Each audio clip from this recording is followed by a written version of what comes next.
July 26, 2012. I will put the link to this website below in the Show More section. Hebrew Nation Radio.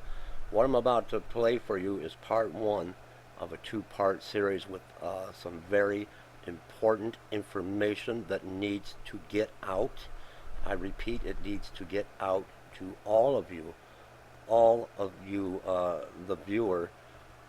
You need to understand we are approaching the 9th of Av, a time of judgment for Israel.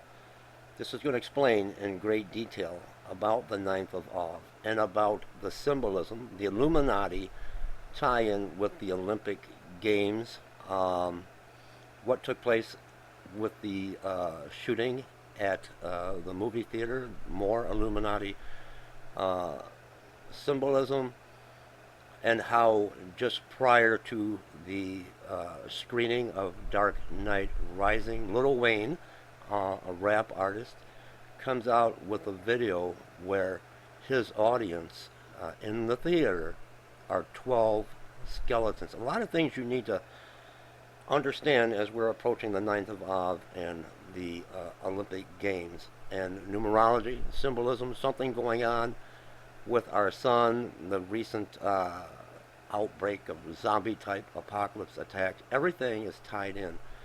So, let's begin. Let's take a listen. I will put the link to this below in the Show More section. Let's begin part one, and please listen very, very carefully. It's a time now for fasting and prayer.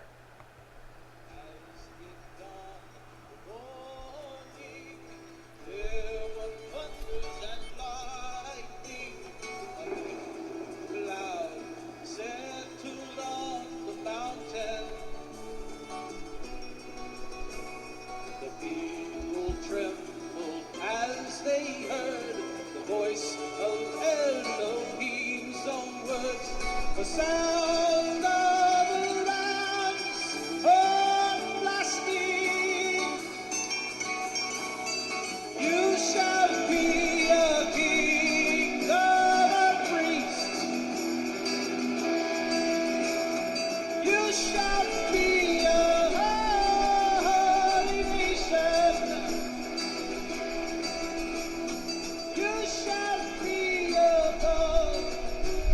Shalom Aleichem Mishpokah. This is Todd and Tamara here from Paradigm Shift, and thank you so much for joining us again today. Shalom Aleichem and Taratz Tavniv. We want to move our patterns. We want to make decisions. We don't want to keep these false paradigms within us any longer. Father is literally revealing the truth to us of all the things that they've been lying to us about, and this is the time of that. And so we just want to let you know that the newsletter subscriptions are skyrocketing, and we're having more trouble getting the newsletters out to everybody because our system cannot handle all of the names that we have. And so if you subscribe for the newsletter and you're not getting it, or you're getting it sporadically, or you're having problems, please let us know, because we really care about that you guys want to get this information. So we're trying to do some things that maybe we could divide it up and have a way to get all of the newsletters out to you guys. So and then the other thing that we really would like to implore and ask that you would talk to Father about is that we have the 9th of Av approaching on July 28th, the evening of July 28th, and the 9th of Av is a day of mourning for Israel, and horrible things happen on this Jews. day. Yeah. That's right. And so we've had, like, both temples were destroyed, the Yahudim were expelled from the nations on this day, World War I started on this day, which led to World War II and the Holocaust. And then this year, the Olympic opening ceremony has chosen to take place just one day before this. Which coincides with the beginning of their grand climax week in their satanic worship, their blood-sacrificing satanic worship system of the Closes Illuminati kings and queens. Does it close? It closes. No, we're in the week right now. It started on July that's right. 20th. Yeah, so we're in the week right now. It closes with the opening ceremony. And so what we're going to do is we're calling for a fast for this 9th of Av. We do believe that the fasting is our mightiest weapon, and that the war cry for Israel should be, we fast, we pray, we listen, we obey. That is what we hear as a war cry for Israel. So we're asking everybody who feels led to, please join us. We're going to start on the eve after Shabbat. Shabbat ends on the Saturday night, I guess, if you want to call it that day. And so we're going to start then, and we'll go through the first day of the week, fasting and mourning and crying out to Father, because major things are on the horizon, Ishpoka. If you understand what's going on around the opening of the Olympics, then you understand the major things on the horizon. Hallelujah. And Joel 2:10 says, "The earth shall tremble before them, the heavens shall shake, sun and moon shall be darkened, and the stars withdraw their brightness. And Yahuwah shall give forth his voice before his army, and for his camp is very great, for mighty is the doer of his word.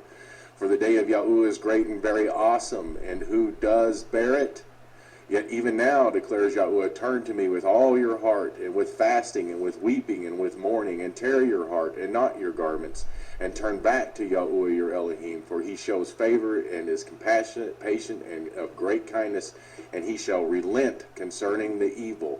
And that's what we want to talk about today, Mishpokah, is concerning the evil that are the sorcerous, Illuminati, Israelite kings that call themselves the land of Zion in London there, in what they call the New Jerusalem.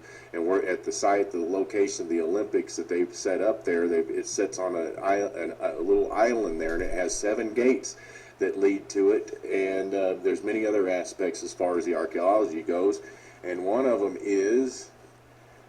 Just for me to add in, Todd, is that the word sorcery is a perfect term for what is going on at these That's Olympics. right. And they're doing Blood it the day before the sacrifice. 9th of Av. That's right. And so we have to understand that they leave their calling cards everywhere. And what's really interesting is that in 1984, the Olympics closing ceremony was an episode from Close Encounters of the Third Kind, where a UFO appeared and they were, playing music back and forth between the stadium and the field. Mixed with the song 2001 Space Odyssey. And of course the movie Yes. 2010 was labeled the year we made contact. And that they started it on the same day that they're starting this 2012 Olympics. It was started on July 27th, 28th, in 1984 when they did that. And now this whole, all of the imagery going around this Olympics is all about one-eyed mascots and cauldrons and 80-foot tall creatures on stage, a sorcerer on stage. We have a lot of alien themes going through this. Yeah, and they believe that London is going to be the New Jerusalem, and they call it that themselves. There's also, as a part of the structures there's 12, or what was it, gates or something, but there's also 12 tribes, not gates, but there's something else as far as the way they designed the Olympic setup. We can't remember off the top of my head. But And Zion is the theme. But Zion's the theme, and 12. There's 12 tribes of Israel, of course, and 12 sons, and all of this. And we have the word Zion comes from their Kabbalistic Egyptian Babylonian mixture of sun worship, which requires blood sacrifice to all the different gods that are forbidden to us in Scripture. And they have made the whole world drunk through the money system, the largest gold exchange in the world, and the centralization of power and the takeover of the United States and the rest of the Western world with their fiat banking system. But anyway, Sion comes from the Egyptian gods. You had Set, Isis, the main ones, Set, Isis, Osiris, and Nephthys. And you take the first letter of each one of those words there, those names, and it spells out Sion. That's where they get it from, and they identify themselves that in that manner.